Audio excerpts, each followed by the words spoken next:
Hey und herzlich willkommen bei Hightech TV. Mein Name ist Dominik und cool, dass du eingeschaltet hast. Ja, heute ist André bei mir. Moin. Ich freue mich sehr, André. Herzlich willkommen. Ich freue mich auch, vielen Dank. Sag mal ganz kurz den Zuschauern, wie alt bist du und wo kommst du her? Ich bin 42, komme aus Hamburg, genau. Heimspiel. Genau. Sehr schön. Ja, heute geht es wieder um eine neue Haartransplantation. Wenn du vielleicht genauso wie André bereits auch eine Haartransplantation hattest, mit der du nicht zufrieden bist und mehr Dichte willst, dann ist genau dieses Video das Richtige für dich, weil das werden wir heute nämlich auch bei dir tun. Das heißt, wir werden dir wieder volles Haar ermöglichen. Und ja, du bist ja ein sehr, sehr natürlicher und sportlicher Typ. Welche Frisur hast du dir denn ausgesucht? Ja, wie du schon gesagt hast, ne, sportlich, also die man auch relativ leicht pflegen kann. Nicht zu kurz, nicht zu lang und vielleicht mit einer leichten Welle. Super, ich bin ganz gespannt. Ich freue mich wirklich mega auf die Transformation, weil du bist so ein cooler Typ. Danke.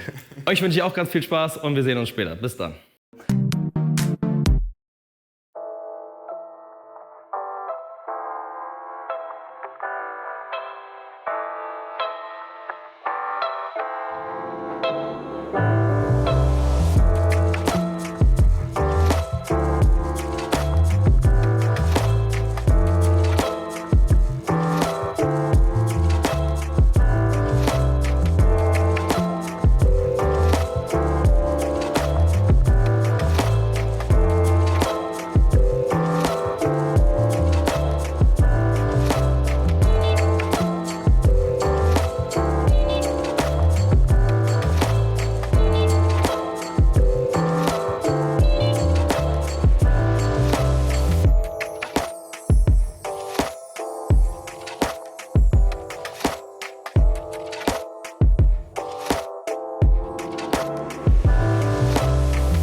Ja, ich schaue auch einmal über den Spiegel. Ja, Wahnsinn, Wahnsinnstransformation. André, wie fühlst du dich? Ja, mega, mega fresh, mega Style, super Haardichte. Bin sehr begeistert. Also super, keine Worte. Das ist auch eine krasse Ausstrahlung. Irgendwie erinnerst du mich immer an so einen Schauspieler. Ich weiß zwar noch nicht wer, aber ich google noch mal ein bisschen. Mir fällt's ein und dann werde ich berichten, an wen auf jeden Fall. Ja, Wahnsinnsarbeit auch von dir, Thea. Kompliment. Wirklich tolle Transformation.